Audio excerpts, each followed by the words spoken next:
What's happening, everyone? It's Peter here, founder of Expedition Money, and I want to address a question I get about coming on site and doing presentations, doing talks, doing a seminar, workshop, meeting employees, meeting your members, those types of things, and why I charge so much money for it. Because I think it's confusing for people because the program itself is generally very low cost. And what I've tried to do here is create so many digital tools that I can offer this program at a really low cost so that employers who would generally not be able to afford a financial wellness program for their employees, or a bank or a credit union or an agency or a nonprofit, so they can have access to it. That was my whole point, because I've seen so many programs that do offer things that just don't scale well, and a lot of programs can't afford it. A lot of programs can't afford $50, $60, $70, $80,000 a year.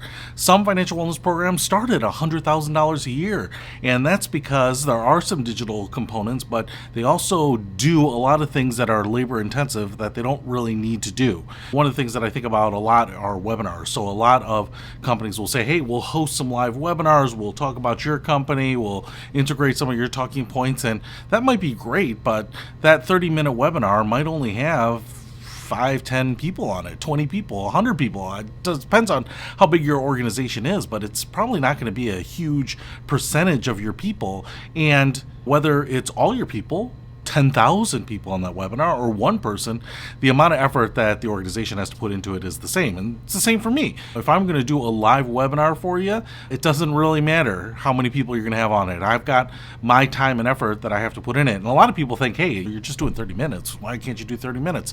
It's not just that. It's all the prep and getting ready and the execution of it and answering questions afterwards. But the one I really want to answer is why I charge $10,000 for an onsite. And that's really the same reason.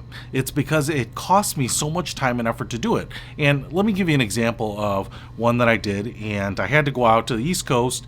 I had to fly in. So the presentation was on a Friday morning, so I flew in Thursday afternoon because I wanted to get to the hotel. I didn't want to maybe fly in really early on Friday and maybe get delayed and miss the presentation, right? The company wanted me to talk to their people, and I wanted to be there refreshed, give it my all, and that was just the beginning part of it.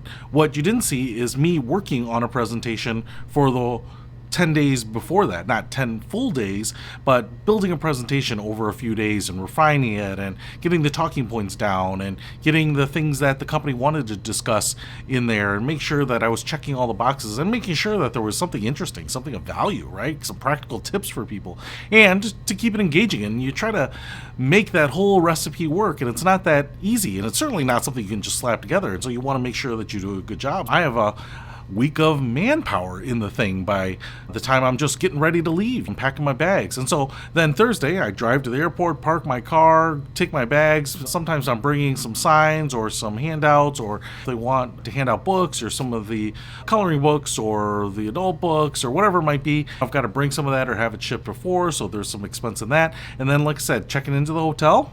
And before I even am able to check into the hotel, I've got to fly there. One of the things that I don't do right now, especially domestic here, is fly in the back of the airplane and not an economy plus in a coach seat. And the reason is, if the flight is more than an hour or 45 minutes to an hour, then it becomes something of a sacrifice. If you have been on a plane lately and you are going to fly 2 or 3 hours somewhere, and in this case the flight was something like 2 hours and 45 minutes, so it was going to be a little while, and that's not including pushback time or delay time.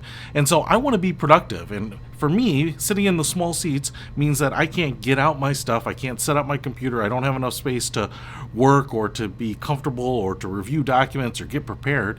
And this may sound pompous, but I want a first class seat. Now, if you've ever flown first class domestic, you know that it's just a larger seat, larger area. There is no prime rib cutting up in the first class areas, and in fact, if the flight is under something like 4 hours, there isn't even a meal, so you get basically the same drinks and snacks that everyone else does.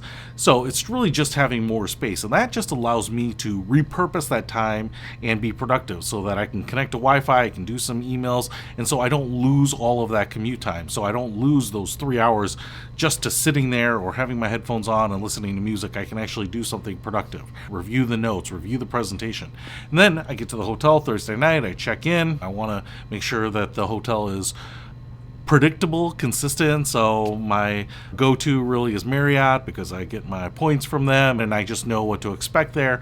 And then usually that evening after I grab some dinner, so that's another expense, I go back to my hotel room and I usually practice my presentation for at least a couple hours. If I'm going to speak to a group for an hour, I'll probably run through it twice just to make sure that I've got the pacing and the ideas down and figure out what stories I'm going to tell. And then I want to get a good night's rest. So usually on these trips, I don't watch any TV. I don't even power it on, right? I'm just doing work, responding to emails, now getting a good night's rest. So then I'll get up early in the morning, grab some coffee, get prepped, head to the client site. All of this is time dedicated to that client site. And in this case, it was an 11 o'clock discussion, and I get to the client's office at 9 and then meet. And then there's some last minute things, some people that we want to talk to, some people that didn't know I was going to be in town, and we want to talk about some other opportunities coming up or whatever, and maybe some changes to the presentation. Hey, this happened or this happened. We want to make sure we get this in. So I'm taking some notes, and then I'm prepping another coffee so that I have another drink while I'm getting ready to talk. And then from 11 to 12, doing a presentation, doing that talk, we're leading that workshop, whatever it might be. And that's when you're really on. That's when you're dialing it up to 11. You want to make sure that you're entertaining. You really want to deliver. You want the people there to have a good time. I certainly do. I want to have some laughs. I want to have some moments where people have some eureka moments and discover things and even realize that this is time well spent, right? That they're getting something out of it. And then usually a little decompression at noon, but that's usually not the end of it. Talking to some people, debriefing, figuring out what's next, who do I have to follow up with, if I haven't gotten paid, who's going to get the invoice on those types of things. Just make sure that's all happening. And then usually I will have a flight out maybe later that night. I usually try to get out the same day so that I can compress the time. In many cases, if I'm going to be done at noon, I'm certainly not going to be on a flight at 3 o'clock. Not going to have my bags, try to hightail it to the airport. I'm going to build in some time to make sure that I can debrief or connect or sign books or whatever it is. So that's usually going to be 5 or 6 o'clock at night. So I'm going to have a few more hours on site, then transit to the airport, usually have dinner in the airport, fly back home. That's 3 more hours. That's 9 o'clock here in Chicago, depending on the time zone change. You may add or subtract an hour there, get in my car, drive home, and now it's midnight by the time I get home. So the reason that I charge $10,000 for that is not necessarily $10,000 for that 1 hour. That's what I think people don't realize. But it's $10,000 to create that material, to prep and prepare with it and get comfortable with it and really craft it into something that's more than just phoning in a presentation, another webinar. And then all the travel, the expenses with that, that's certainly not going to be free or cheap. But then the big thing about it is, if I look at the week of prep and development and then the 2 or 3 or 4 days sometimes on site, that's a lot of work. It takes a lot out of me. And this is all time that I could have been spending on other things, developing content, working with people, doing things that might scale better. So it's taking me out of my pocket here, and it's an opportunity cost of not delivering something to everyone. It's delivering something to a small focused group here, which I certainly want to do sometimes.